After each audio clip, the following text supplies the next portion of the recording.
பூச்சிகளின் உலகம் world of insects. பின்னணி இசை துள்ளலான மென்மையான இசை. ஆரம்பம். வணக்கம் நண்பர்களே. இன்று நாம் நம்மைச் சுற்றி வாழும் வியக்கத்தக்க 40 வகையான பூச்சிகளைப் பற்றி பார்க்கப் போகிறோம். வாருங்கள், பூச்சிகளின் உலகத்திற்குள் செல்வோம். பட்டியல். வண்ணத்துப் பூச்சி, அழகிய சிறகுகள் கொண்ட பூச்சி. தேனீ, சுறுசுறுப்புக்கு மறுபெயர். எறும்பு, விடாமுயற்சிக்கு சிறந்த உதாரணம். கொசு, இரவில் ரீங்காரமிடும் பூச்சி. ஈ, அசுத்தமான இடங்களில் காணப்படும். வெட்டுக்கிளி, செடிகளில் தாவி குதிக்கும். தும்பி, ஹெலிகாப்டர் போல பறக்கும்.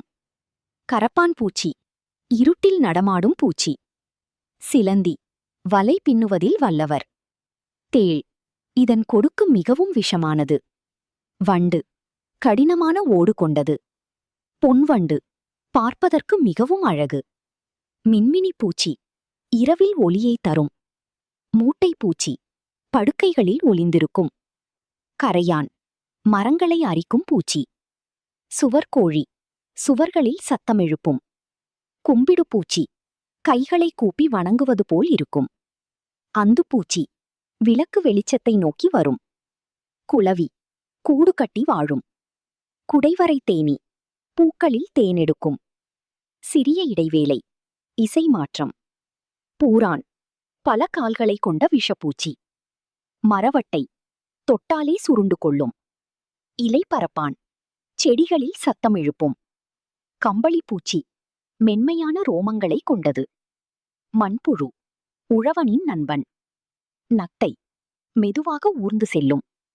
குச்சிப்பூச்சி, மரக்குச்சி போலவே தோற்றமளிக்கும். இலைப்பூச்சி, பச்சை இலை போலவே மறைந்திருக்கும். குட்டி தும்பி, நீர்நிலைகளில் காணப்படும். உண்ணி, விளக்குகளின் மேல் ஒட்டியிருக்கும்.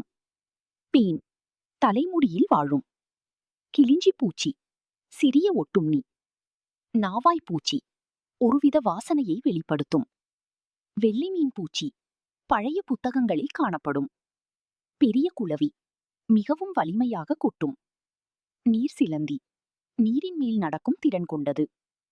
சாணவண்டு, சாண உருண்டைகளை உருட்டிச் செல்லும். மின்மினி புழு, புழு வடிவில் ஒளி தரும். நரம்பு சிறகி, மெல்லிய சிறகுகள் கொண்ட பூச்சி. பழையி, கனிந்த பழங்களைச் சுற்றி வரும். முடிவு. இந்த 40 பூச்சிகளில் உங்களுக்கு பிடித்த பூச்சி எது? கமெண்டில் சொல்லுங்கள். மீண்டும் ஒரு சுவாரஸ்யமான வீடியோவில் சந்திப்போம். நன்றி.